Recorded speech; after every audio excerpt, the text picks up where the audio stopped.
So, ganito kadami ang tao sa Victory Bakery dito sa Baguio. Pinipilaan talaga yung mga tinapay dito para pampasalubong. Tingnan nyo naman, maaga pa, alas 9 pa lang to ngayong. Diba? Grabe. 23? For travel po ba, sir? Apa. Bawal siya mainitan, sir. First time po ba? Apa. 5 hours lang po namin nakarutan. Pagwalay mo mas pagwalay mo. Okay, thank you. So, itong binili namin guys, assorted na siya na tinapay. And, bawal siya mainitan. So, dapat kailangan daw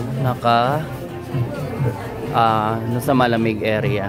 So, ganito tingnan nyo, ganito kasiksik. Diba? Tingnan nyo, kadami ang tao. Bakery to mga tinapay yan. Ayan, so tingnan nyo. So, pag naghahanap kayo ng mga pasalubong, itong piliin nyo. Tinapay. Ayan. Let's go. Dito lang yan sa Victory Bakery. Tapat siya ng Save More.